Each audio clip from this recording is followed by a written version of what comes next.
الحمد لله مصور الأيام والشهور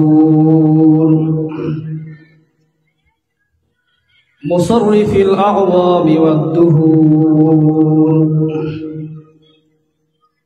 الذي افتتح العام بالشهر الحرام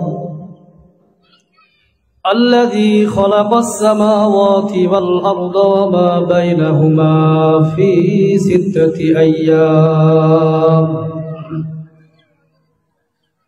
ثم استوى على العرش متفردا بالبقاء والدوام أحمده حمدا كثيرا على الدوام ونشهد أن لا إله إلا الله رب العالمين ونشهد أن سيدنا وحبيبنا ومولانا محمد عبده ورسوله سيد المرسلين وخاتم النبيين صلى الله عليه وعلى آله وصحابه الطاهرين أما بعد فأعوذ بالله من الشيطان الرجيم بسم الله الرحمن الرحيم ونضع الموازين القسط ليوم القيامة فلا تظلم نفس شيئا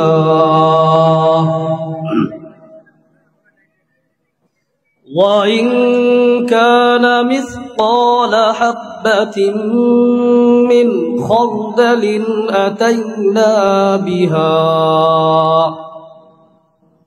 وكفى بنا حاسبين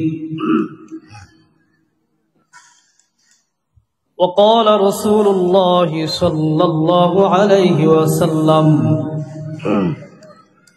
كل بني آدم خطاء وخير الخطائين التوابون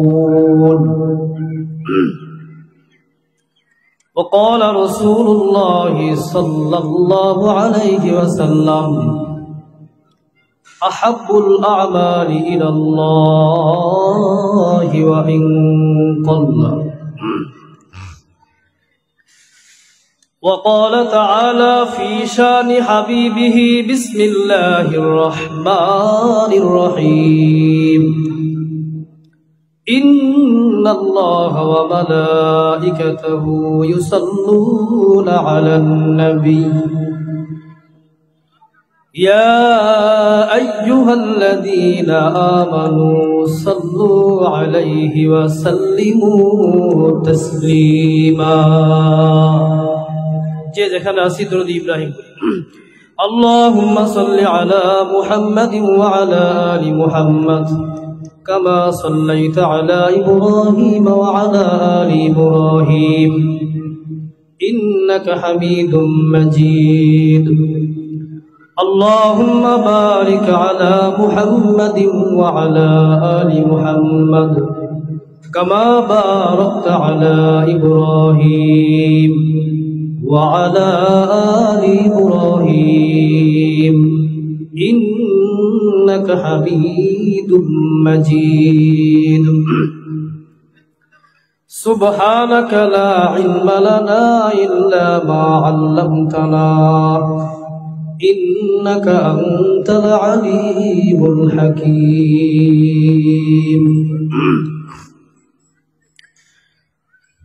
আলহামদুলিল্লাহ সমস্ত প্রশংসার মালিক সেই মনিব যে মনিব আপনাকে আমাকে শারীরিক সুস্থতা দান করিয়া জিয়ানগর ইউনিয়নবাসীর উদ্যোগে এক বিশাল ওয়াজ মাহফিলে আসার এবং বসার সুযোগ করে দিলেন। এই জন্য সকলে আল্লাহ তাআলার দরবারে শুকরিয়া আদায় করি আলহামদুলিল্লাহ। আরবি কবির ভাষায় যাকে সাজিদুল কাউনাইন ওয়াস সাকলাইন, এক কথায় যাকে মহামানব বলা হয়, সেই মহামানবের প্রতি সকলে দরুদ পড়ি, সকলে বলি সাল্লাল্লাহু আলাইহি ওয়াসাল্লাম।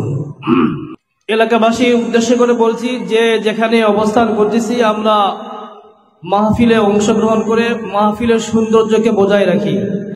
বাড়িতে আত্মীয় স্বজন ওনাদেরকে বোঝায়া মাহফিলের উদ্দেশ্যে ঘর থেকে বের করে দেন, কারণ এটা কোরআনের আলোচনা হবে, কোরআন ও হাদিস থেকে আলোচনা হবে। এই মাহফিলে আল্লাহ তাআলার সাকিনা অবতীর্ণ হয়। এজন্য নেক কাজে সহযোগিতা করি, সাইয়ান ফি সাবিলিল খায়র, ভালো কাজে ঝাঁপিয়ে পড়ো। কোরআনুল কারীমের আয়াত ও হাদিস থেকে যে আলোচনাগুলো হয়, এই মজলিসটাকে রহমতের ফেরেশতারা বেষ্টন করে রাখে। হাদিসের মধ্যে আসছে ওয়ামাজতামা কওমুন ফি বাইতিন মিন বুয়ুতিল্লাহ ইয়াতলুনা কিতাবাল্লাহ ওয়া ইয়াতাদারাসুনাহু বাইনাহুম ইল্লা নাযালাত আলাইহিmus সাকিনাহ ওয়া গাশিয়াতুহুমুর রাহমাহ ওয়া হাফাতুহুমুল মালায়েকা ওয়া যাকারাহুমুল্লাহু ফী মান ইনদাহ। এই হাদিসের মধ্যে বলেন যেই মজলিসে কোরআনুল কারীমে আলোচনা হয়, ওই মজলিসটা রহমতের ফেরেশতা দ্বারা বেষ্টন করে রাখে। আমরা সকলে অবগত আছি এই হাদিসের ব্যাপারে, আমরা সকলে জানি যে কাঁধের উপর কাঁধ মিলে আসমান পর্যন্ত ফেরেশতারা পৌঁছে যায় এবং ওই সকল বান্দার জন্য দোয়া করে, ইস্তেগফার করে, যারা নাকি এই মজলিসে কোরআন ও হাদিসের আলোচনা শোনার জন্য বসে। তাদের পিতা নাম ধরে ধরে বলে অমুকের ছেলে অমুক, এভাবে নাম ধরে ধরে তাদের জন্য ইস্তেগফার করে। শুধু তাই নয়, এই মজলিসের আশপাশে রহমতের ফেরেশতা বেষ্টন করে রাখছে, ঘিরাইয়া রাখছে। ঠিক যেমন রাষ্ট্রীয় কোনো মেহমান যদি বাংলাদেশে প্রবেশ করে, বিমানবন্দর থেকে শুরু করে তার গন্তব্যস্থল পর্যন্ত প্রশাসন দ্বারা যেমন পাহারা দেয়া হয়, বেষ্টন করে রাখা হয়, তেমনি আল্লাহ রাব্বুল আলামিন এই মানুষগুলোকে এত দামি বানাইছেন যে রহমতের ফেরেশতা দ্বারা বেষ্টন করে রাখা হয়, তাদের জন্য ইস্তেগফার করা হয়। ওয়া নাযালাত আলাইহিমুস সাকিনাহ, এবং এই মানুষের উপর প্রশান্তি অবতীর্ণ হয়, রহমত নাজিল হয়, এক ধরনের বৃষ্টি হয়। আমরা দেখতে পাই আসমান থেকে গুটি গুটি বৃষ্টি পড়ে, কিন্তু রহমত বা সাকিনা ওই বান্দার উপর অবতীর্ণ হয়, এটা আমরা চর্মচক্ষে দেখতে পাই না। এজন্য ভাই, এই মাহফিলে আসার জন্য কেউ যদি নিয়ত করে থাকে, তার আমল নামায় নেকি লিপিবদ্ধ শুরু হয়ে গেছে। এজন্য এলাকাবাসীর উদ্যোগে বলতেছি, আপনারা যে যেখানে থাকেন আত্মীয় স্বজনে এই মাহফিলের প্যান্ডেলের ভিতরে আপনারা প্রবেশ করুন, বসন, কোরআন হাদিস থেকে আলোচনা শুনুন, এলাকার সম্মান রক্ষা করুন। আল্লাহ রাব্বুল আলামিন রমজান একটি দামি মাস আমাদেরকে দান করেছিলেন। এক মাস সিয়াম সাধনা করার পরে আজকে আবার একটি গুরুত্বপূর্ণ নেকির কাজে অংশগ্রহণ করছি। এজন্য সকলেই শুকরিয়া আদায় করে আলহামদুলিল্লাহ। দীর্ঘ এক মাস সিয়াম সাধনার পরে আপনার হৃদয়টা কতটা পরিচ্ছন্নতা অর্জন করেছে। রমজানের যে মূল শিক্ষা, ইয়া আইয়ুহাল্লাযীনা আমানু কুতিবা আলাইকুমুস সিয়াম কামা কুতিবা আলাল্লাযীনা মিন ক্বাবলিকুম লাআল্লাকুম তাত্তাকুন, যে তাত্তাকুন, মুত্তাকিন হওয়া, আল্লাহ ভীতি অর্জন করা। রমজানের যে মূল শিক্ষা, যে মূল টার্গেট, যে মূল লক্ষ্যবস্তু, এটা আপনার কতটুকু অর্জন হয়েছে। রমজান পরেই আপনি নিজের কাছেই প্রশ্ন করেন, আপনি কি সেই 5 ওয়াক্ত নামাজ পড়তেছেন? রমজানে যেমন আপনি কোরআনুল কারীম তেলাওয়াত করেছেন, এখন কি সামান্যতম হলেও কোরআন তেলাওয়াত করতে পারতেছেন কিনা? আপনি নিজেকে প্রশ্ন করুন। যদি আপনি এগুলো থেকে ফারেক থাকেন, বিতাড়িত হন, তাহলে বুঝবেন রমজান আপনার কোনো ফায়দা বয়ে আসে নাই। এজন্য হাদিসের মধ্যে আসে রুব্বা সাইমিন হাযযাহু মিন সিয়ামিহিল জু' ওয়াল আতশু ওয়া রুব্বা কাইমিন হাযযাহু মিন কিয়ামিহিস সাহর। বহু রোজাদার অনাহারে থাকে সার কোনো রোজার ফায়দা অর্জন করতে পারবে না। বহু নামাজি রাতভর জেগে জেগে ইবাদত করায় সার সে কোনো নামাজের ফজিলত অর্জন করতে পারবে না। যদি আপনি রমজানের মতো 5 ওয়াক্ত নামাজ পড়তেছেন, রমজান থেকে হলো সামান্য হলেও কোরআনুল কারীমের সাথে লেগে আছেন, তাসবিহ তাহলিল ইস্তিগফারের মধ্যে লেগে আছেন, বুঝবেন রমজান আপনার জন্য ফায়দা বয়ে আনবে। আপনি কামিয়াবি বান্দার মধ্যে অন্তর্ভুক্ত হবেন। তাকওয়া অর্জন, রমজানের যে শিক্ষা, এই শিক্ষা সামান্যতম হলেও আপনার অর্জন হয়েছে। আপনাকে মনে রাখতে হবে আল্লাহ রাব্বুল আলামিন জান্নাতের ঘরগুলো বানায়ছেন নেক আমলের বিনিময়ে আমাদেরকে দিবেন, গুনাহের কাজের বিনিময়ে এগুলো আমাদেরকে কিন্তু দিবেন না। আমরা জানি ফেরাউনের জন্য জান্নাতে ঘর নির্মাণ করেছেন, হামানের জন্য জান্নাতের ঘর আছে, নমরুদের জন্য জান্নাতে ঘর আছে, কারুনের জন্য জান্নাতে ঘর ছিল। গুনাহের কারণে, বদ আমলের কারণে, বরত্বের কারণে তারা এই ঘরের মালিকানা হারায় ফেলেছে। আজও আমরা যারা আল্লাহ তাআলার হুকুম অনুযায়ী চলতে পারতেছি না, আমরা নিজেদের ঘরকে বিনষ্ট করে ফেলতেছি, আমাদের নিজেদের ঘরের মালিক আমরা হারায় ফেলতেছি। এজন্য আল্লাহ রাব্বুল আলামিন নেকির কাজে ঝাঁপিয়ে পড়তে বলেন, ভালো কাজে অংশগ্রহণ করো, বেশি বেশি নেক আমল করো, নেক আমলের প্রতিযোগিতা করো। সূরা মুলকের 2 নম্বর আয়াতে আল্লাহ রাব্বুল আলামিন বলেন, আল্লাযী খালাকাল মাউতা ওয়াল হায়াতা লিয়াবলুয়াকুম আইয়ুকুম আহসানু আমালা।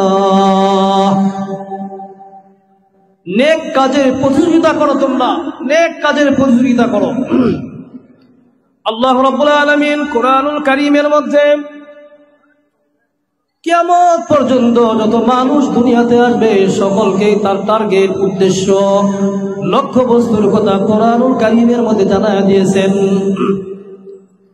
ভূমিষ্ঠ হওয়ার পরে, বালেগ হওয়ার পরে তোমার যে লক্ষ্য বস্তু থাকবে, 2টা লক্ষ্য বস্তু সামনে রেখে তোমাকে চলতে হবে।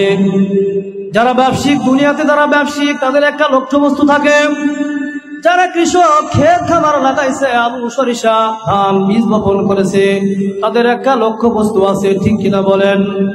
আল্লাহ রাব্বুল আলামিন আমাদেরকে এত সুন্দর করে তৈরি করেছেন, কসম করে বলেছেন আমি মানুষকে সুন্দর অব্যয় দ্বারা সৃষ্টি করেছি, সুন্দর চেহারা দান করেছি।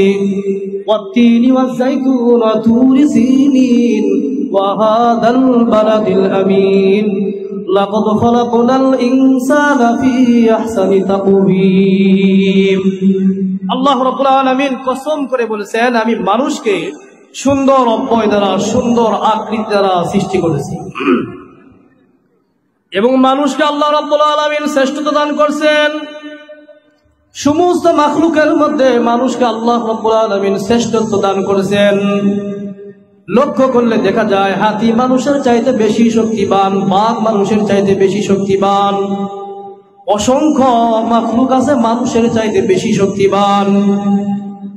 এত মাখলুকের মধ্যে আল্লাহ রাব্বুল আলামিন মানুষকে শ্রেষ্ঠত্ব দান করলেন। ওয়ালাকাদ কাররামনা বানি আদম,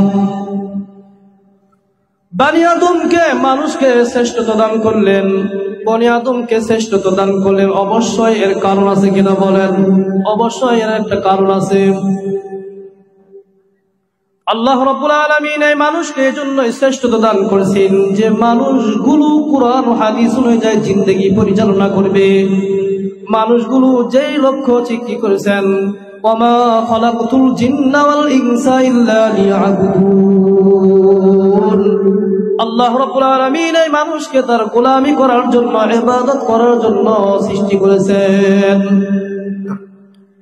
বলতেছিলাম মানুষ সৃষ্টি করার লক্ষ্য বস্তু, লক্ষ্য টার্গেট।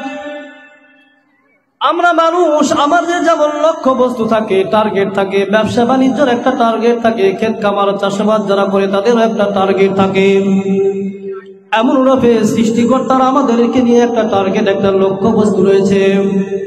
কুরআনুল কারীমে স্পষ্ট করেছেন ওয়াসারিউ ইলা মাগফিরাতিন মির রাব্বিকুম ওয়া জান্নাহ।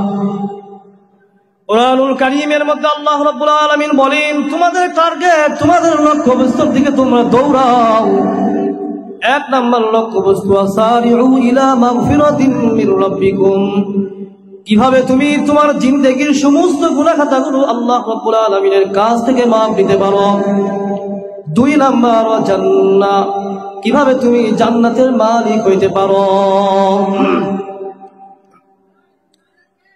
বলতেছিলাম ফেরাউনের জান্নাতে ঘর ছিল, বদ আমলের কারণে, গুনাহের কারণে তারা তাদের ঘর হারায় ফেলাইছে। আজ যদি আমি আপনি নেক কাজে যদি অংশগ্রহণ করতে না পারি, বদ আমল দ্বারা আমার জীবন যদি ভরপুর হয়ে থাকে, আমিও ফেরাউনের মতো ঘর হারায় যাব, কারুনের মতো ঘর থেকে বঞ্চিত হব। ঘর হলো আল্লাহ রাব্বুল আলামিন জান্নাতের যে ঘর দিয়েছে, এই ঘরের উত্তরাধিকারী আমরা।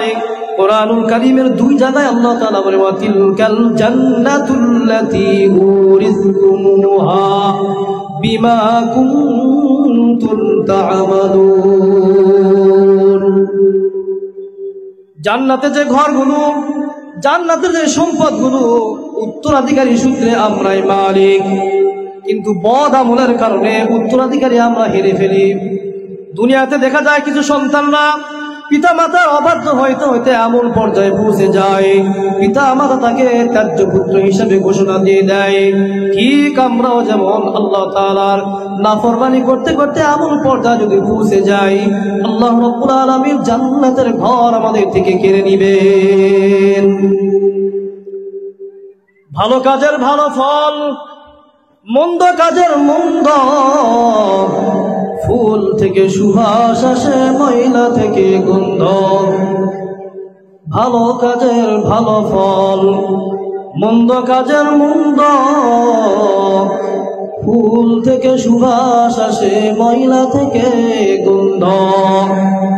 মিথ্যা আলে বিপদ ডেকে, এই কথাতে ভুল। সত্য পথে চলাই যেন শান্তি সুখের মূল। আল্লাহ রাব্বুল আলামিন কুরআনুল কারীমের মধ্যে বলেন,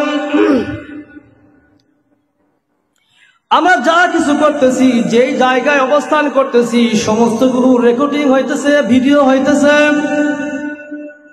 একদিন এই সমস্ত কর্মগুলোকে উপস্থাপন করা হবে, অডিও শোনানো হবে, ভিডিও দেখানো হবে, সব কিছুকে ওপেন করে দেওয়া হবে। যে ফেরেশতারা লিপিবদ্ধ করেছিল সব কিছু সেদিন ওপেন করা হবে।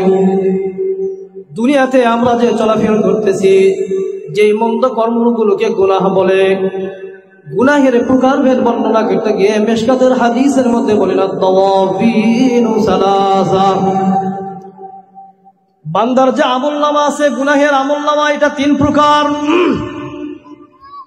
গুনাহের একটা সীমা অতিক্রম যেন না করে, এজন্য বান্দাদের যে গুনাহ করবে, শয়তানের ওয়াসওয়াসায় বান্দারা গুনাহ করে।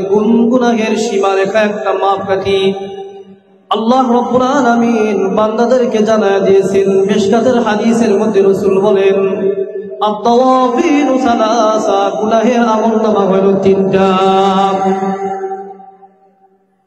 এক নাম্বার গুনাহের আমলনামা দিওয়ানুল্লাহ ইয়াগফিরুল্লাহ। এক নাম্বার গুনাহের আমলনামা আছে, বান্দা কিছু গুনাহের কাজ করে, গর্হিত কাজ করে ফেলে দেয়, দিওয়ানুল্লাহ ইয়াগফিরুল্লাহ। এই গুনাহ আল্লাহ তাআলা কখনোই মাফ করবেন না। এই গুনাহ থেকে আমাদেরকে সাবধানতা অবলম্বন করতে হবে। আল্লাহ তাআলা যদি রাগান্বিত হন, কিয়ামতের দিন যদি মুখ ফিরিয়ে দেন, আমাদের যদি মাফ করে নিয়ে দেন, জাহান্নামের আসামি ছাড়া হওয়া উপায় নাই। এই জন্য এক নাম্বার গুনাহের কথা বলেন দিওয়ানুল্লাহ ইয়াগফিরুল্লাহ।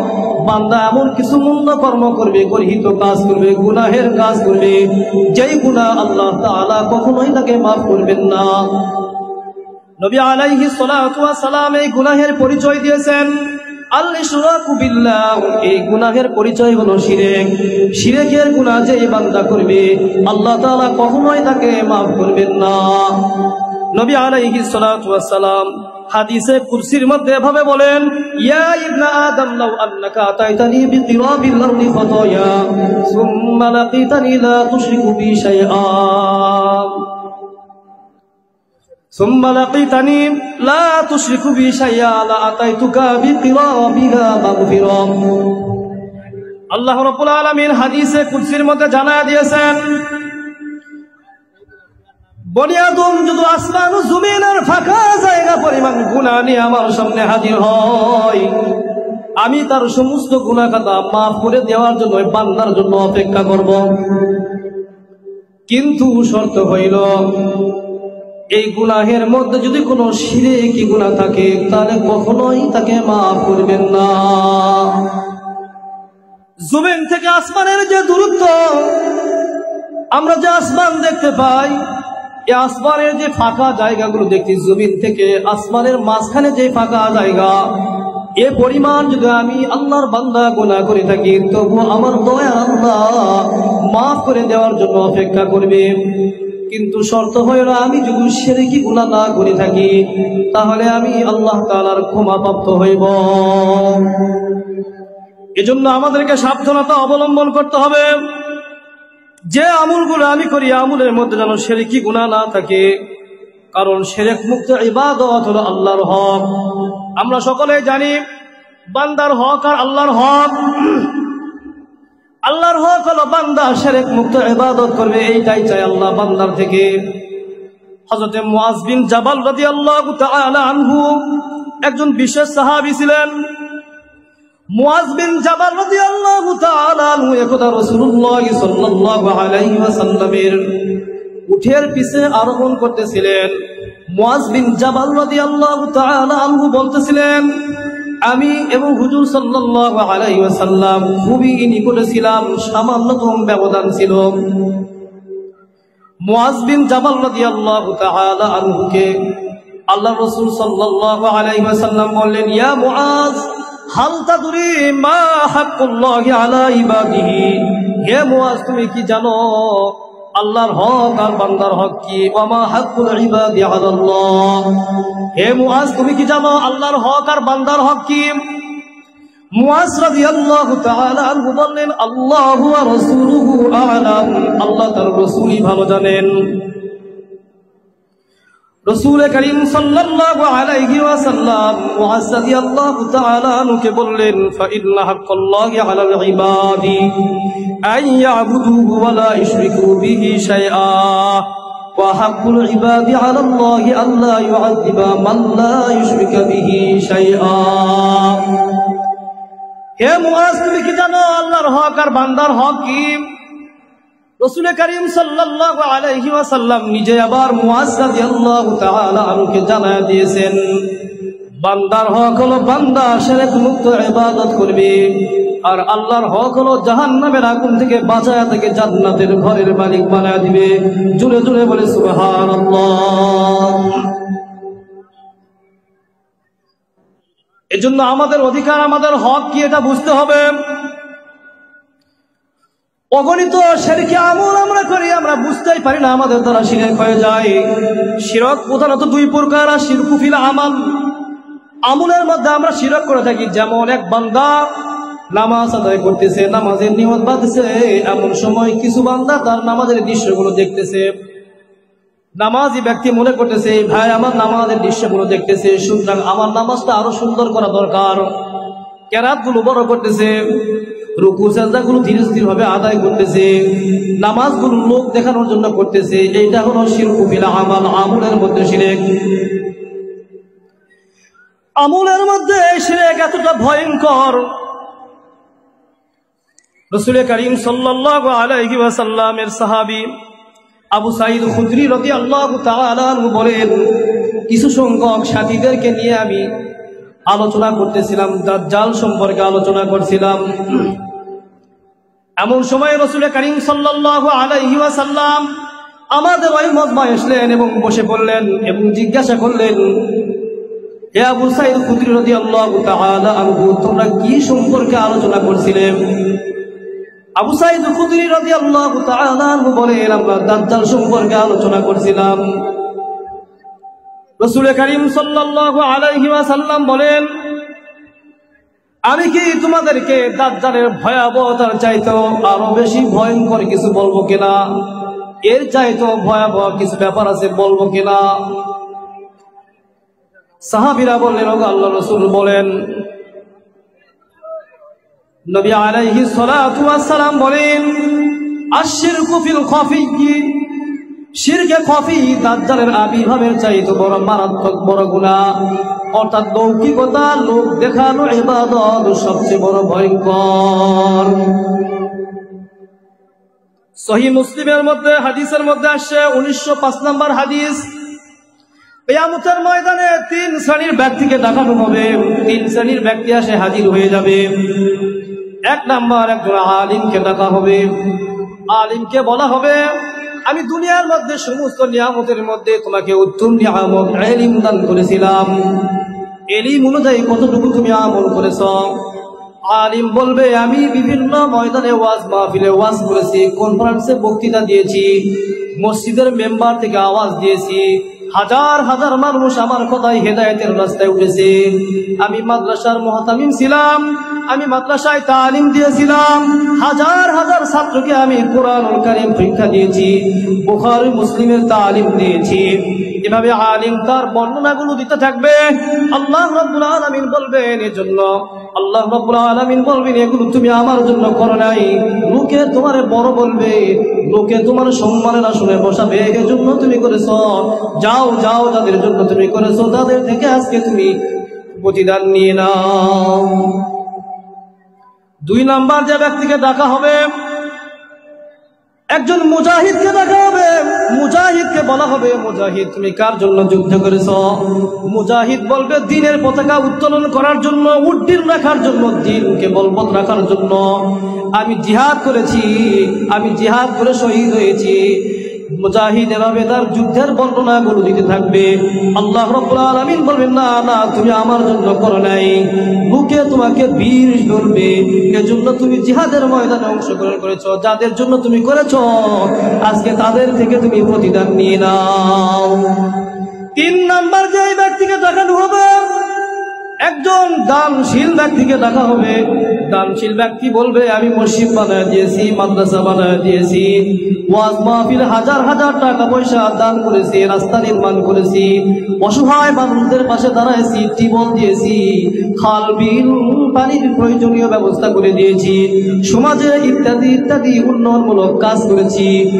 আল্লাহ রাব্বুল আলামিন বলবেন, না না, তুমি আমার জন্য এগুলো করো নাই, লোকে তোমাকে দানশীল বলবে, আজকে তুমি তাদের থেকে প্রতিদান নিয়ে নাও, যাও যাও, তাদের থেকে প্রতিদান নিয়ে নাও। এজন্য আশিরকু ফিল খাফিয়্যি, লোক দেখানো ইবাদত, লোক দেখানো কর্মগুলো দাজ্জালের আবির্ভাবের চাইতে বড় ভয়ানক। এটা শিরকু ফিল আমল, আশিরকু ফিল আমাল, আশিরকু ফিল খাফিয়্যি বলা হয়। দ্বিতীয় যেটা বলা হয় আশিরকু ফিল আকীদা, আকীদাগত যদি শিরক থাকে, নেকির পাহাড় নিয়ে যদি কিয়ামতের দিন ওঠেন আপনি জাহান্নামী। এজন্য আকীদা ঠিক রাখতে হবে।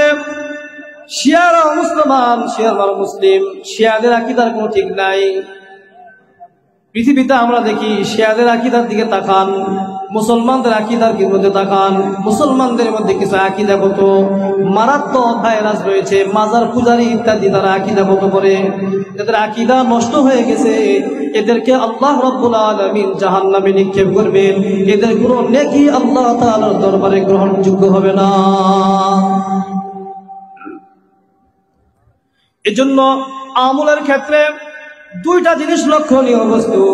এক হলো আমার যারা শিরকু ফিল আমাল, আমলের মধ্যে কোনো শিরক অংশগ্রহণ না করে। 2 নাম্বার শিরকু ফিল আকীদা, আমার আকীদাগতভাবে যেন কোনো সময় যেন আমি শিরক মুক্তের মধ্যে, শিরকের মধ্যে যেন না পড়ি, স্বতঃস্ফূর্তভাবে আমাদেরকে চেষ্টা রাখতে হবে। এটা হলো 1 নাম্বার। 1 নাম্বার দিওয়ানুল্লাহ ইয়াগফিরুল্লাহ, এমন কিছু আমলনামা বান্দা কিয়ামতের দিন হাজির হবে যে আল্লাহ তাআলা তার দিকে তাকাবেন না, তাকে মাফ করবেন না, আল্লাহ তাআলা তার প্রতি কোনো রহমত নাযিল করবেন না। 1 নাম্বার আমলনামা দিওয়ানুল্লাহ ইয়াগফিরুল্লাহ, এটা হলো শিরকি গুনাহ। 2 নাম্বার আমলনামার ব্যাপারে মিশকাতের মধ্যে আল্লাহ রাসূল সাল্লাল্লাহু আলাইহি ওয়াসাল্লাম বলেন, দিওয়ানুল্লাহ ইয়াতরুকুহুল্লাহ, এই আমলনামার গুনাহ বিচার করবেন, বিচার করা ছাড়া কাউকেও এক কদম নড়তে দিবেন না। এই গুনার পরিচয় দিতে গিয়ে বলে হাদিসের মধ্যে আসে, যুলমুল ইবাদি ফীমা বাইনাহুম হাত্তা ইক্তাসা বা'দুহুম মিন বা'দ, যেই গুনার বিচার করা ছাড়া এক কদমে কোনো আদম সন্তান নড়তে পারবে না, এই গুনার পরিচয় দিতে গিয়ে বলেন যুলমুল ইবাদ ফীমা বাইনাহুম হাত্তা ইক্তাসা বা'দুহুম মিন বা'দ, মানুষ পরস্পর একজন আরেকজনের অধিকার নষ্ট করে ফেলেছে। স্বামী স্ত্রীর অধিকার নষ্ট করে ফেলেছে, স্ত্রী স্বামীর অধিকার নষ্ট করেছে, ভাই ভাইয়ের অধিকার নষ্ট করে ফেলেছে, বোন ভাইয়ের অধিকার নষ্ট করেছে, ভাই বোনের অধিকার নষ্ট করে ফেলেছে। এভাবে একজন মানুষ আরেকজনের অধিকার নষ্ট করে ফেলেছে। যতক্ষণ পর্যন্ত এই বান্দার কাছ থেকে মাপ না নিবে, ততক্ষণ পর্যন্ত আল্লাহ রাব্বুল আলামিন তাকে জান্নাতের ঘরের মালিক বানায়া দিবেন না। এজন্য আমাদের খেয়াল রাখতে হবে, মাথার মধ্যে রাখতে হবে, যে যে আমলগুলো করি না কেন আমি যেন কার অধিকার নষ্ট না করি, কাউকে কষ্ট না দেই। অধিকার এমন গুরুত্বপূর্ণ জিনিস, হাদিসের মধ্যে মানুষকে বোঝানোর জন্য বলেন, লা তুওয়াদ্দুনাল হুকুকু ইলা আহলিহা ইয়াওমাল কিয়ামাহ হাত্তা ইউফাদু লিশাতিল জালাহাই মিনাশ শাতিল করনাই, কিয়ামতের ময়দানে প্রত্যেকের হক হকওয়ালার কাছে পৌঁছে দেওয়া হবে। এমনকি সিংওয়ালা বকরি যদি একটি দুর্বল বকরিকে সিং দ্বারা আঘাত করে, কিয়ামতের দিনে আঘাতও তাকে পাল্টা আঘাত দিয়ে প্রতিশোধ নেওয়া হবে। যদি একজন পশুর ব্যাপারে কথা বলে, মানুষের ব্যাপারে কি হবে? যার 10 টাকা নিয়েছেন, অন্যায় ভাবে ভক্ষণ করে ফেলেছেন, অধিকার নষ্ট করে ফেলেছেন, আপনার কি হবে একটু চিন্তা করে দেখেন। এজন্য সাবধানতা অবলম্বন করতে হবে, অধিকার ভুক্ত মানুষের অধিকার যেন আমরা নষ্ট না করি। রাসূল করিম সাল্লাল্লাহু আলাইহি ওয়াসাল্লাম দীর্ঘ এক হাদিসের মধ্যে বলেন, আতাদরুনা মাল মুফলিস, হে আমার সাহাবীরা তোমরা কি জানো পৃথিবীবাসীর মধ্যে সবচেয়ে গরীব ব্যক্তিকে? সাহাবীরা বললেন, যার আসবাবপত্র নাই, টাকা পয়সা নেই, তার সম্পদ নেই, সেই তো প্রকৃত গরীব। নবী আলাইহিস সালাতু ওয়াস সালাম বলেন, না না, পৃথিবীর মধ্যে সবচেয়ে গরীব ওই ব্যক্তি যে কিয়ামতের দিন, ইন্নাল মুফলিস মিন উম্মতি মান ইয়াতি ইয়াউমাল কিয়ামাহ বিসালাত ওয়া সিয়ামিন ওয়া যাকাতিন ওয়া ইয়াতি ক্বাদ শাতামা হাযা ওয়া ক্বাদাফা হাযা ওয়া আকালা মাল হাযা ওয়া সাফাকা দামা হাযা ওয়া দারাবা হাযা। সবচেয়ে গরীব ওই ব্যক্তি যে কিয়ামতের দিন অনেক নামাজের নেকি নিয়ে উঠবে, অনেক রোজার নেকি নিয়ে উঠবে, অনেক যাকাতের নেকি নিয়ে উঠবে, কিন্তু এ সকল আমলের মধ্যে কিছু মন্দ কর্মগুলো ঢুকে গেছে, যে টের পায় নাই।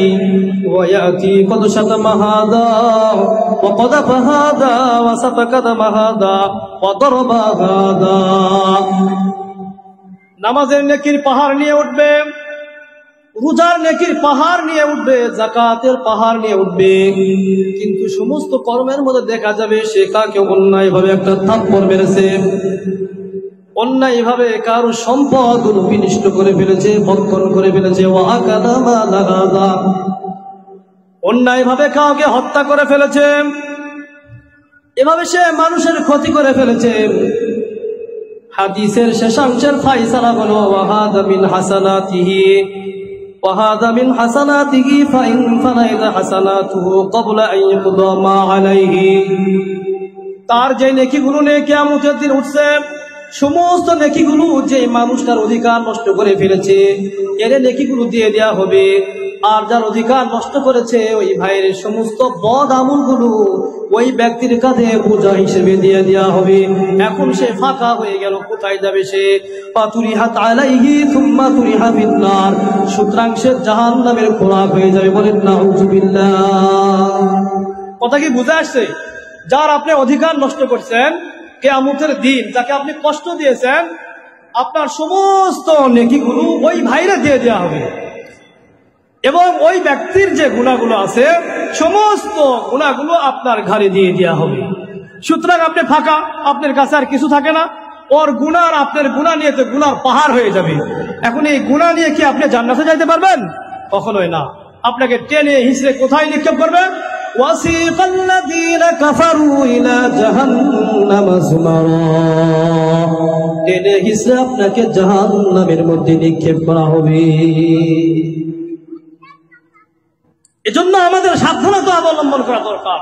আমরা সমাজে বসবাস করি, গ্রাম অঞ্চলে বসবাস করি, আমার অধিকারভুক্ত যারা, আমার অধিকার থেকে যারা বঞ্চিত না হয়, ঠিক কিনা বলেন? আপনি যতবারই হজ করেন, যত টাকায় জাকাত দেন, যতই উন্নয়নমূলক কাজ করেন না কেন, কোন অধিকারভুক্ত মানুষের অধিকার যদি হরণ করেন, নষ্ট করেন, আপনার সমস্ত আমল বরবাদ হয়ে যাবে, ঠিক কিনা বলেন?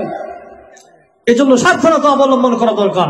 আমরা অনেকে নামাজ পড়ি, হজ আয়োজন করছি, জাকাত দিয়েছি, কিন্তু দেখা যায়, লক্ষ্য করলে দেখা যায় বোনের অধিকার নষ্ট করেছে, স্ত্রীর অধিকার নষ্ট করেছে, পিতা মাতার অধিকারগুলো নষ্ট করেছে, সমস্ত অধিকারভুক্ত মানুষকে আছে তারা কষ্ট দিয়েছে। এজন্য হাদিসের মধ্যে আছে, আল মুসলিমু মান সালিমাল মুসলিমুনা মিন লিসানিহি ওয়া ইয়াদিহি, খাঁটি মুসলমান তো ওই ব্যক্তি যার হাত ও জবান থেকে অপর মুসলমান নিরাপদ থাকবে। আপনি প্রকৃত মুসলমান হিসেবে নিজেকে যখন পরিচয় দিবেন, তখন আপনাকে হাদিস সামনে রাখতে হবে যে আমি তখনই একজন খাঁটি মুসলমান হব যখন নাকি আমার জবান থেকে, আমার হাত থেকে অপর ভাই আমার থেকে নিরাপদ থাকবে, ঠিক কিনা বলেন? আজকে লক্ষ্য করে দেখেন ফিলিস্তিনের যে ঘটনাগুলো উলামায়ে কেরাম তাদের বয়ানের মাঝে বলতেছেন, এখানেও বলছে, পত্রিকায়, সোশ্যাল মিডিয়ায় সকলে আমরা জানতেছি ফিলিস্তিনের অবশ শিশুরা যেভাবে কান্নাকাটি করতেছে, তাদেরকে যেভাবে হত্যা করা চলতেছে। এমন কিছু মুসলমান ভাইকে দেখা যায় তাদের চোখে পানি নাই, তাদের জন্য 2 রাকাত নামাজ পড়ে দোয়া করবে, এই ক্ষমতা পর্যন্ত কিছু কিছু মুসলমান হারায় ফেলছে, ঠিক কিনা বলেন? আরে ভাই, 2 রাকাত নামাজ পড়ে একটু কোরআন তেলাওয়াত করে আমরা তো যাইতে পারতেছি না, তাদেরকে সহযোগিতা করতে পারছে না, কিন্তু এই আমলটুকু সামান্য কিছু আমল করে আল্লাহ তাআলার দরবারে 2 হাত উত্তোলন করে বলা দরকার, এইটাও কিছু কিছু ভাই আমরা করতেছি না, ঠিক কিনা বলেন? এজন্য ফিলিস্তিনের জন্য দোয়া করা, আল্লাহুম্মা আইজ্জিল ইসলাম আল মুসলিমিন, আল্লাহ ইসলাম ও মুসলমানের মর্যাদা বাড়ায় দেন। বলেন, ইসলাম ও মুসলমানের মর্যাদা আপনি বাড়ায় দেন। আল্লাহুম্মা আনসুর খুসুসান ফিল ফিলিস্তিন ওয়াখযুলহুম আনিল ইসরাঈল, আল্লাহুম্মা আনসুর খুসুসান ফিল ফিলিস্তিন ওয়াখযুলহুম আনিল ইসরাঈল। আল্লাহ ফিলিস্তিনের মুসলমানদের আপনি মর্যাদা ফিরিয়ে দেন, ফিলিস্তিনের মুসলমানদের উপর আপনি রহম করুন। ওয়াখযুলহুম আনিল ইসরাঈল, আর ইসরায়েলদের আপনি পাকড়াও করুন, ধ্বংস করে দেন, ঠিক কিনা বলেন? এতটুকু দোয়া করা দরকার আছে কিনা বলেন? দরকার নেই? বান্দার দোয়া তখনই কবুল হবে বান্দা যখন নেক কাজে অংশগ্রহণ করবে। বদ আমল সামনে পেশ করে, সামনে রেখে যদি দোয়া করে, বান্দার কোনো দোয়া আল্লাহ তাআলা কবুল করবেন না, ঠিক কিনা বলেন? বান্দা নেক কাজের ওসিলা ধরে ধরে দোয়া করবে, আল্লাহ তাআলা বান্দার সমস্ত দোয়াগুলো কবুল করবেন, ঠিক কিনা বলেন? বনি ইসরায়েলের এক ঘটনার মধ্যে আসছে, বুখারী মুসলিমের ঘটনা। ওমর ইবনে খাত্তাব রাদিয়াল্লাহু তাআলা আনহু এভাবে বর্ণনা করেছেন, 3 জন ব্যক্তি সফরে বের হয়েছিলেন। রাত হয়ে গেছে, পথের মধ্যে রাত্রি যাপন করার জন্য জঙ্গলের মধ্যে একটি গুহার মধ্যে নিজেদেরকে আবদ্ধ করে রাখছেন। হঠাৎ লক্ষ্য করে দেখেন উপর থেকে বড় একটা পাথর দ্বারা ঢাকনা পড়ে গেছে। তারা তো কত বিমূঢ় হয়ে গেছেন, চিন্তিত হয়ে গেছেন, পেরেশান হয়ে গেছেন, কি বিপদ হলো আমাদের? গুহার উপরে ঝাঁকনা হয়ে গেল পাথর দ্বারায়, পাথর সরানো তো সম্ভব নয়, শক্তি নাই। অত্যন্ত পেরেশান অবস্থায় একজন আরেকজনকে বলতেছে, ভাই, আল্লাহ ছাড়া এখন আমাদের কেউ নাই, আমরা আমাদের নেক কাজগুলো সামনে রেখে রেখে দোয়া করি, আল্লাহ তাআলা চাই তো আমাদের বিপদ থেকে উদ্ধার করবেন, কথা ঠিক কিনা বলেন? একজন ভাই দোয়া করতেছেন, চোখ থেকে পানি প্রবাহিত হইতেছে আর দোয়া করতেছে, আল্লাহ, আমার পিতামাতা অত্যন্ত বৃদ্ধ ছিল, আমি বকরি চড়াইতাম, ভেড়া চড়াইতাম, মেষ চড়াইতাম, সেগুলো বাড়িতে আনার পরে দুধ দহন করার পরে আমি আমার পরিবার সকলকে খাওয়াইতাম। একদিন এমন সময় হয়ে গেছে আমি এসে দেখি আমার পিতামাতা ঘুমিয়ে গেছে, অনাহারে ঘুমিয়ে গেছে, সন্তানরা জেগে আছে। খাবারের জন্য সন্তানরা ছটফট করতেছে, হাতে পায়ে ধরতেছে। আমি দুধ দহন করার পরে আমার পিতামাতার সামনে আমি উপস্থাপন করলাম, পিতামাতা ঘুমিয়ে গেছে। মনে মনে ভাবলাম যদি জাগ্রত করে দেয় তারা কষ্ট পাবে, আমি জাগায় দেয় নাই। আমি দুধের পেয়ালা নিয়ে দাঁড়ায় আছি। পিতামাতা যখন জাগ্রত হয়েছে আমি তাদেরকে দিয়ে দিয়েছি, আল্লাহ আমি আপনাকে সন্তুষ্টি করার জন্য এই আমলটা করেছি। আয় আল্লাহ, আমার এই নেক কাজ যদি আপনার পছন্দনীয় হয়ে থাকে, আল্লাহ আজকে বিপদের দিন এই পাথরকে আপনি সরায় দেন। উপরে তাকায় দেখে আল্লাহ রাব্বুল আলামিন নেক কাজের ওসিলা ধরে ধরে দোয়া করার কারণে এই কঠিন মুসিবতি পাথরটা একটু সরায় দিয়েছেন। জোরে জোরে বলেন সুবহানাল্লাহ। পাথরটা সরায় দিয়েছেন নেক কাজ। দ্বিতীয় ব্যক্তিও দোয়া করতেছেন। 2 নাম্বার ব্যক্তি আল্লাহ তাআলার দরবারে হাত উঠায় দোয়া করতেছেন। তার এক সুন্দরী চাচাতো বোন ছিল। যৌবনের তৃষ্ণা নিবারণের জন্য তাকে বারবার কুপ্রস্তাব দিয়েছিল। চাচাতো বোন অত্যন্ত ধার্মিক ছিলেন, তাকওয়াবান ছিলেন, পরহেজগারিনী মহিলা ছিলেন। একবার চাচাতো বোন ক্ষুধার্ত অবস্থা বিপদে পড়েছেন। অভাবে স্বভাব নষ্ট হয়ে যায়, কথা আছে কিনা বলেন? অভাবে স্বভাব নষ্ট হয়ে যায়। চাচাতো ভাইয়ের কাছে আবেদন করলেন, আমাকে কিছু পয়সা করে দেন, আমি ক্ষুধার্ত অবস্থায় অনাহারে আছে, আমাকে কিছু সহযোগিতা করুন। আর এই দুর্বলতা নিয়ে চাচাতো ভাই দুর্বলতার সুযোগ পেয়ে যৌবনের তৃষ্ণা নিবারণ জন্য তাকে কুপ্রস্তাব দিলেন, 120 দিরহাম তোমাকে দিয়ে দিব, তুমি যদি আমার কুপ্রস্তাবে রাজি হয়ে যাও। চাচাতো বোন রাজি হয়ে গেলেন। এমন অবস্থায় জিনা ব্যভিচারের সর্বপ্রকার প্রস্তুতি নিয়ে নিলেন। 2 উরুর মধ্যে বসে গেলেন। চাচাতো বোন আল্লাহ তাআলার দিকে তাকায়া উপরে তাকায়, ইত্তাকিল্লাহ ইত্তাকিল্লাহ, হে আমার ভাই আল্লাহ তাআলাকে ভয় করো, আল্লাহ তাআলা সবকিছু দেখছেন। আল্লাহ এমন অবস্থায় 2 উরুর মধ্যবর্তী অবস্থা থেকে আমি নেমে গেছি। আল্লাহ যৌবনের তৃষ্ণা নিবারণ থেকে আমি নিজেকে রক্ষা করেছি। আল্লাহ আমার চাচাতো বোন ইজ্জত আবরুত আমি হেফাজত করেছি। আল্লাহ 120 দিরহাম আমি আর নেই নাই। আল্লাহ আমার এই উত্তম কর্ম যদি আপনার কাছে পছন্দনীয় হয়, আল্লাহ আজকে বড় বিপদে পড়েছি। আল্লাহ এই বিপদের হাত থেকে আমাকে রক্ষা করুন। আল্লাহ উপরে লক্ষ্য করে দেখে পাথরটা আরেকটু সরে গেছে। জোরে জোরে বলেন সুবহানাল্লাহ। তৃতীয় ব্যক্তির পালা। তৃতীয় ব্যক্তি কাকুতি মিনতি করে আল্লাহ তাআলার দরবারে দোয়া করতেছেন, আল্লাহ একজন শ্রমিক আমার বাসায় কাজ করত, সকল শ্রমিকরা তার মজুরি নিয়ে গেছে, একজন শ্রমিক তার মজুরি নিয়ে যায় নাই। আমি ওই মজুরি দ্বারা আমি কিছু সম্পদ অর্জন করেছি। আল্লাহ কিছু উট, কিছু গরু, ভেড়া, দুম্বা কিনছি, ওখান থেকে আরো বেশি বেশি হয়ে গেছে। আল্লাহ পাল হয়ে গেছে, বকরির পাল তৈরি হয়ে গেছে। অনেকদিন পরে ওই শ্রমিক হাজির হয়ে গেছে, বলে মালিক আপনার বাড়িতে আমি কাজ করছিলাম, আজকে আমার পারিশ্রমিকটা দিয়ে দাও। আল্লাহ আমি যা ওই টাকা দ্বারা যতগুলো সম্পদ হয়েছে, যতগুলো বকরি হয়েছে, যতগুলো উট ভেড়া দুম্বা হয়েছে, আমি বলেছিলাম ওই যে দেখো তোমার পয়সা থেকে এতগুলো সম্পদ হয়েছে, সমস্ত গুলো নিয়ে যাও। ওই ব্যক্তি একটাও রাখে নাই, সমস্ত সম্পদ গুলো সে নিয়ে গেছে। আল্লাহ আমি যদি এই কর্মগুলো, এই নেক আমলগুলো আপনার সন্তুষ্টি অর্জনের জন্য করে থাকি, আল্লাহ আজকে বড় বিপদে পড়েছি, আল্লাহ আমাকে রক্ষা করুন। উপরে লক্ষ্য করে দেখে পাথরটা পুরা সরে গেছে। জোরে বলে বলেন সুবহানাল্লাহ। ভালো কাজের ভালো ফল, মন্দ কাজের মন্দ ফুল থেকে সুবাস আসে, ময়লা থেকে গন্ধ। ভালো কাজের ভালো ফল আছে কিনা বলেন? আছে কিনা? গুনাহের হাত থেকে বাঁচানোর চেষ্টা করেছেন ইউসুফ আলাইহিস সালাতু ওয়াস সালাম। জুলাইখা যখন সিটকানিগুলো দরজার বন্ধ করে দিয়েছেন, ইউসুফ আলাইহিস সালাতু ওয়াস সালাম আল্লাহ তাআলার দরবারে দোয়া করেছে, আল্লাহ এই কবিরা গুনার হাত থেকে আমাকে বাঁচায়া দেন। ঘটনা আমরা সকলেই জানি কি জানি না বলেন?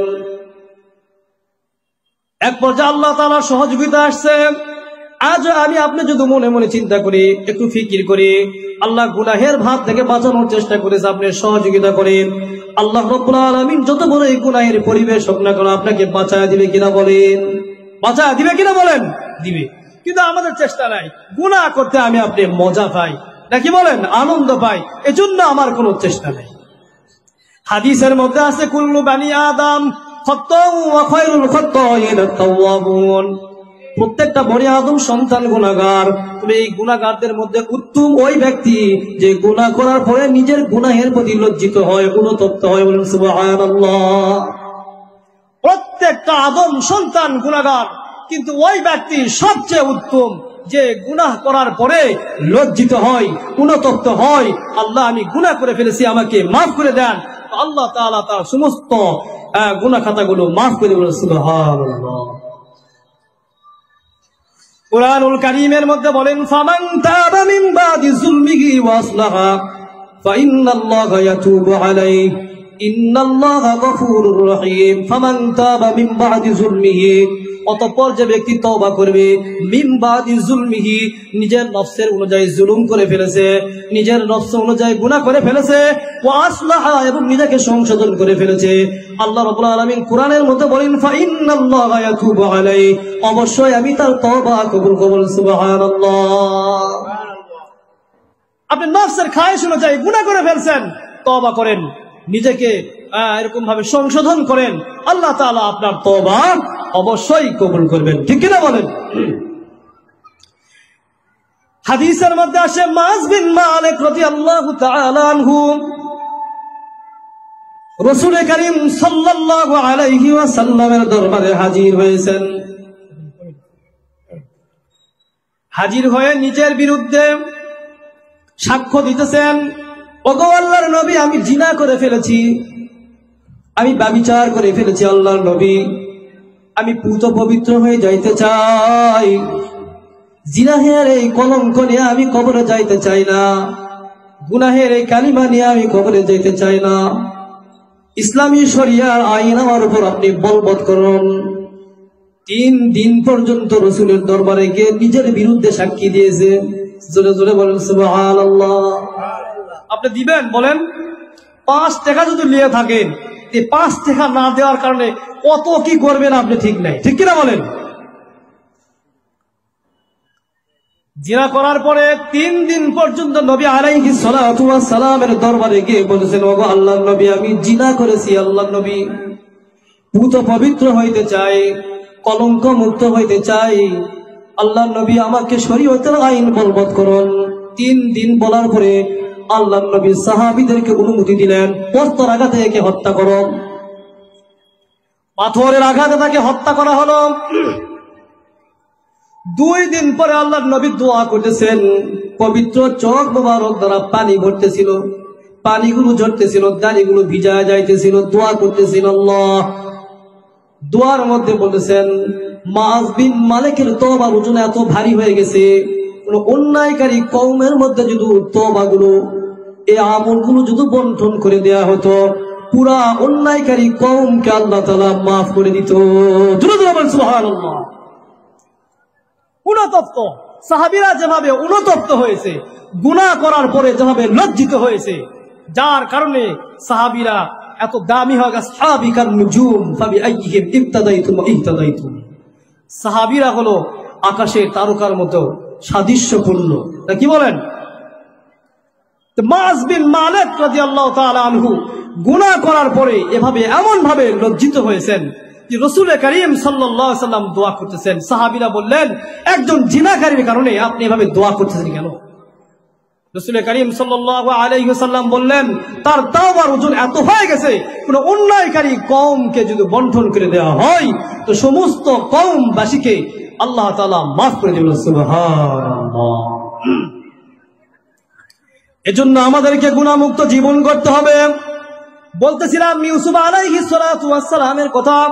জুলাইখা যখন গুনাহের পরিবেশ কায়েম করছেন, দরজাগুলো বন্ধ করে দিয়েছেন, ছিটকানি লাগায় দিয়েছেন, ইউসুফ আলাইহিস সালামের সঙ্গে জিনা ব্যভিচারে লিপ্ত হবে। ইউসুফ আলাইহিস সালাম কার মুখাপেক্ষী হয়েছেন বলেন? জোরে জোরে বলেন। আল্লাহ তাআলার মুখাপেক্ষী হয়েছেন। আল্লাহ, আমাকে এই কবিরা গুনার হাত থেকে আপনি বাঁচায় দিন। আল্লাহ রাব্বুল আলামিন, আল্লাহ রাব্বুল আলামিন কুরআনুল কারীমের মধ্যে বলে, ইস্তাবাকাল বাবা, আল্লাহ রাব্বুল আলামিন 7টি দরজা দিয়েছিল, সমস্ত দরজাগুলো এমনি এমনি ঠাস ঠাস করে খুলে দিয়েছেন। সুবহানাল্লাহ। ইউসুফ আলাইহিস সালাম শুধু মুখাপেক্ষী হয়েছেন আল্লাহ তাআলার, আল্লাহর দিকে রুজু হয়েছেন, আল্লাহ আমাকে গুনাহের পরিবেশ থেকে আপনি বাঁচান। আল্লাহ রাব্বুল আলামিন এই শীতকালী চাবি দেওয়া দরজাগুলো আল্লাহ তাআলা এমনিতেই খুলে দিয়েছেন। সুবহানাল্লাহ। দরজা খুলে দেখে আজিজে মিশরের সামনে কেস বড় হলো ছোট হলো? এখন তো মেয়েরা যা বলবে তাই, ঠিক কিনা বলেন? জুলেখা এখন বলতেছে এরে কঠিন আযাব দেন, কারাবন্দি করেন, আমার সাথে জিনা ব্যভিচার করার চেষ্টা করছে, উল্টা দোষারোপ, ঠিক কিনা বলেন? কোরআনুল কারীমের মধ্যে ঘটনাগুলো আসছে, আপনারা দেখবেন পিছন থেকে তাকে কাপড়টা ছিঁড়ায় ফেলছে, আর সামনের দিকে কাপড়টা ফেলায় ফেলছে। লক্ষ্য করে দেখেন কোরআনুল কারীম বলতেছে, কোরআনুল কারীম এভাবে বলতেছে যদি পিছন থেকে হয়ে থাকে তাহলে জুলাইখার কাম, আর সামনে তুকি যদি হয়ে থাকে তাহলে দুইজনে দস্তাদস্তি করলে যে অবস্থা হয় এই অবস্থা হবে। ইউসুফ আলাইহিস সালাতু ওয়াস সালামকে পুত পবিত্র ঘোষণা করার জন্য কোলের এক শিশুকে আল্লাহ তাআলা জবান খুলে দিয়েছেন। সুবহানাল্লাহ। কোলের শিশু বলেছিল, এই ফয়সালা দিয়েছিল ইউসুফ আলাইহিস সালাতু ওয়াস সালাম পুত পবিত্র, বলে সুবহানাল্লাহ। কোলের এই শিশু ইউসুফ আলাইহিস সালাম যখন রাজত্ব পাইলেন, আমি মূল কথা বলতেছি যে গুনাহের পরিবেশ থেকে বাঁচানোর জন্য ইউসুফ আলাইহিস সালাতু ওয়াস সালাম জুলাইখা বলেছিলেন যে তাকে কঠিন শাস্তি দেন, কঠিন আযাব দেন, এরকম কারাবন্দি করেন। তো ইউসুফ আলাইহিস সালাম বলল যে এই পরিবেশ থেকে আমার জন্য জেলখানাই ভালো, ঠিক কিনা বলেন? কিছু হক উলামায়ে কেরাম আছে, তারাও বলেন যে গুনাহের পরিবেশ থেকে আমার জন্য জেলখানায় বড় ইবাদতখানা হিসেবে কবুল করছে, ঠিক কিনা বলেন? ইউসুফ আলাইহিস সালাতু ওয়াস সালাম কারাবন্দি দীর্ঘদিন থাকা অবস্থায় এরপরে গুনাহের হাত থেকে বাঁচার জন্য, গুনাহের পরিবেশ থেকে বাঁচানোর পর আল্লাহ রাব্বুল আলামিন এমন সম্মান আর ইজ্জত দান করলেন, ওই দেশের রাষ্ট্রীয় কাজে তাকে নিয়োগ করে দিয়েছিলেন। সুবহানাল্লাহ।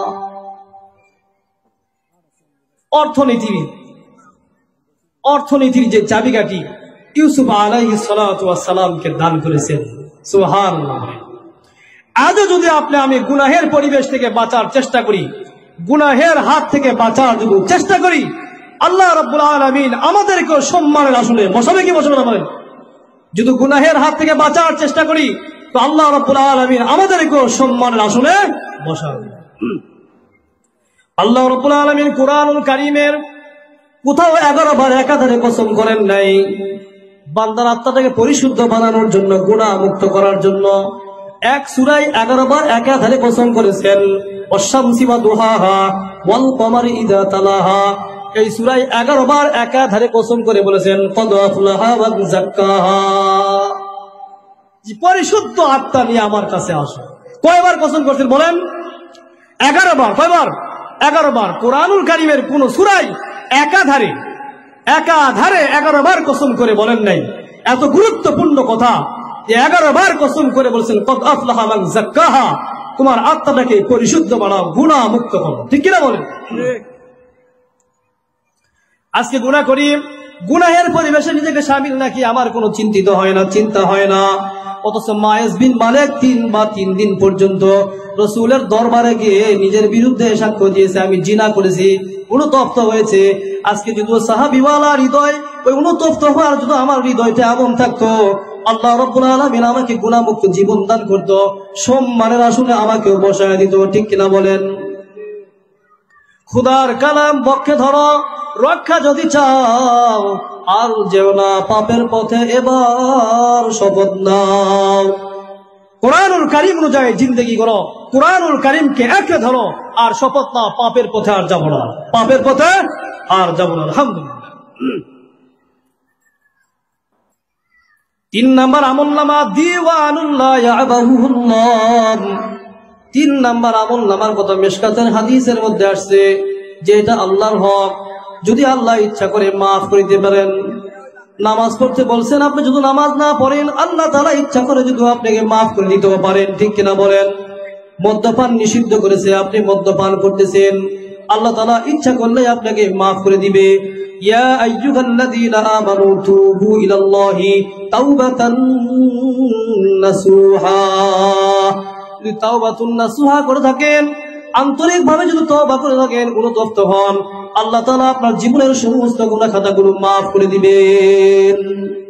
এজন্য অনুতপ্ত হওয়া আমরা শিখি। আমরা তো বরত্ব হও, আমরা বরত্ব প্রকাশ করি, অহংকার করি, যার কারণে আমাদেরকে গুনাহ ঘিরে নিয়েছে।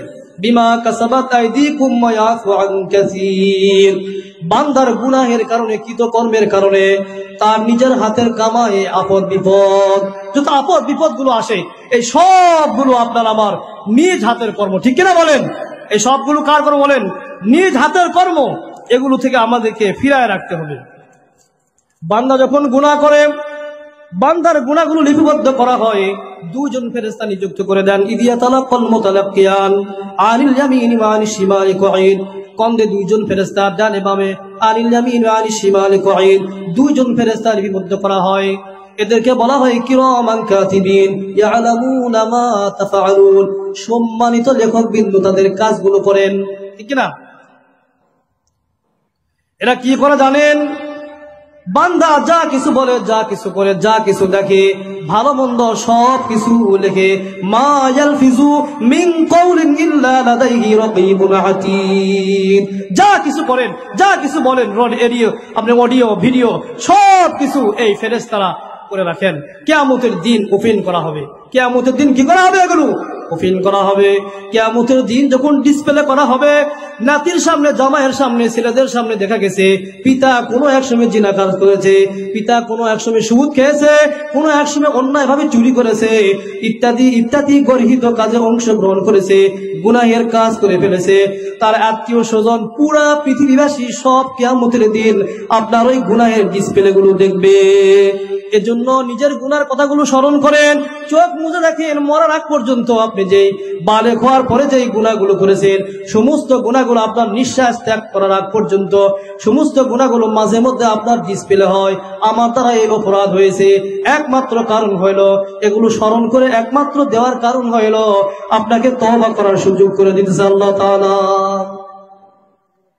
বান্দা যদি তার আমলনামা দেখে খুশি হতে চায়, তুবা লিমা বুজিদা ফি সুহাইফাতিহি ইস্তিগফারুন কাসীরা।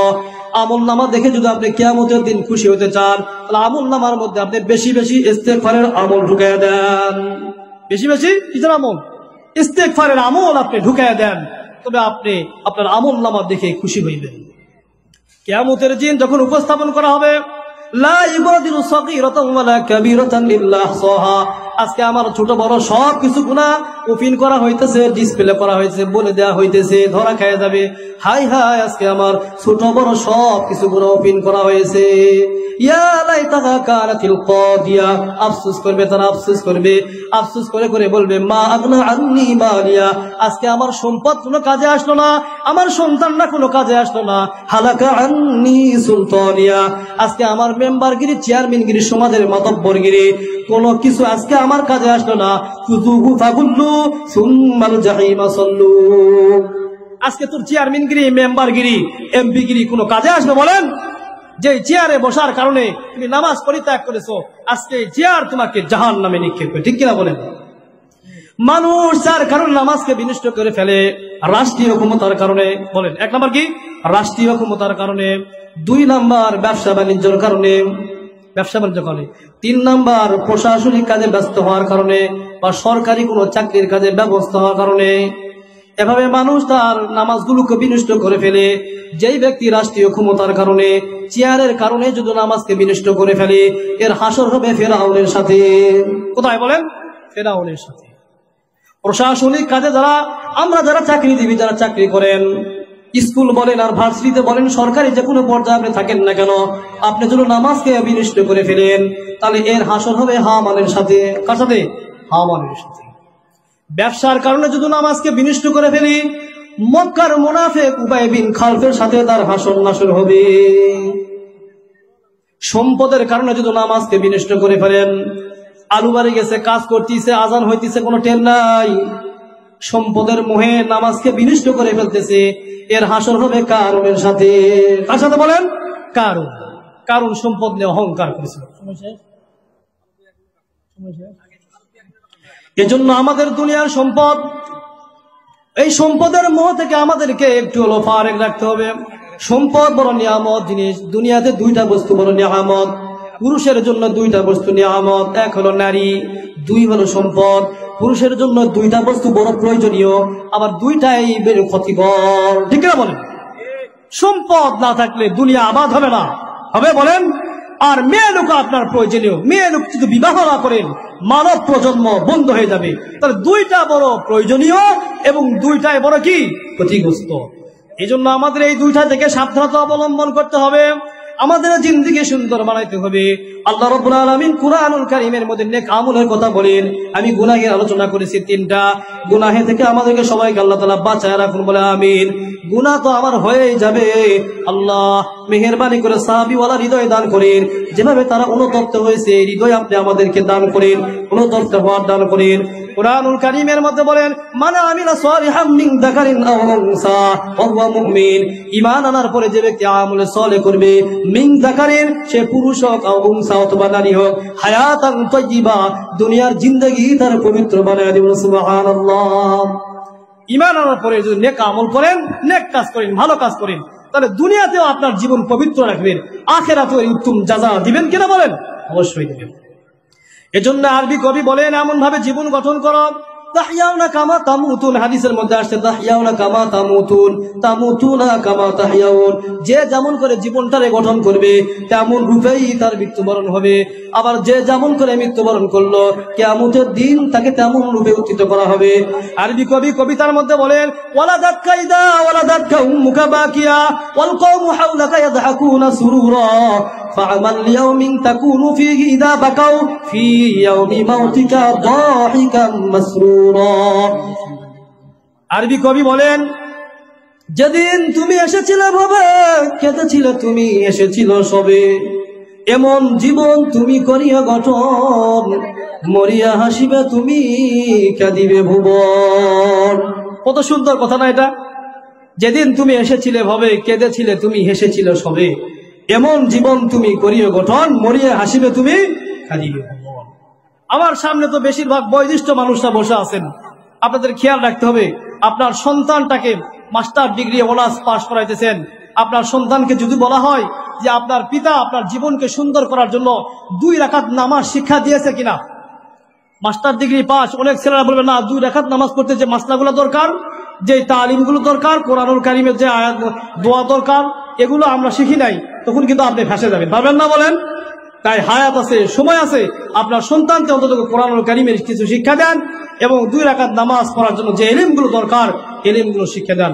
কারণ কিয়ামতের দিন পিতার ফায়সালা হয়ে যাবে, জান্নাতে যাইবে, এমন সন্তানের ফায়সালা হবে যে এই সন্তান জাহান্নামী, এই সন্তান তখন দাঁড়ায় যাবে কিয়ামতের ময়দানে, বলবে ক্বালু রাব্বানা ইন্না তু'না সাদাতানা ওয়া কুবারানা ফাআদাল্লুনা সাবিলা। আল্লাহ আমাদের কেন জাহান্নামে দিচ্ছেন? কুবারানা আমার ফ্যামিলি মেম্বার, আমার পিতা, আমার বড় ভাই, যারা আমাকে পরিবারে লালন পালন করতো, ফাআদাল্লুনা সাবিলা এরা আমাকে সঠিক পথ দেখায় নাই, এরা আমাকে সঠিক পথ দেখায় নাই। রমজান মাস গেল, তালাশ করলে দেখা যাবে পরীক্ষার জন্য অনেক সন্তানকে রোজা রাখতে দেয় নাই। পরীক্ষার সামনে শরীর দুর্বল হবে, বলবে কিনা বলেন? ক্বালু রাব্বানা ইন্না তু'না সাদাতানা ওয়া কুবারানা ফাআদাল্লুনা সাবিলা আমার ফ্যামিলি মেম্বার আমাকে সঠিক রাস্তায় দেখায় নাই। আবার আপনার জন্য বদদুয়া করবে, রব্বানা আতিহিম দিফাইনি মিনাল আযাব ওয়া লা'আনহুম লা'নান কাবীরা। সুতরাং আমার পিতা, আমার ফ্যামিলি মেম্বার যারা আমাকে দেখাশোনা করতো, এদেরকে কঠিন আযাবে দেন, এদেরকে কঠিন আযাবে দেন।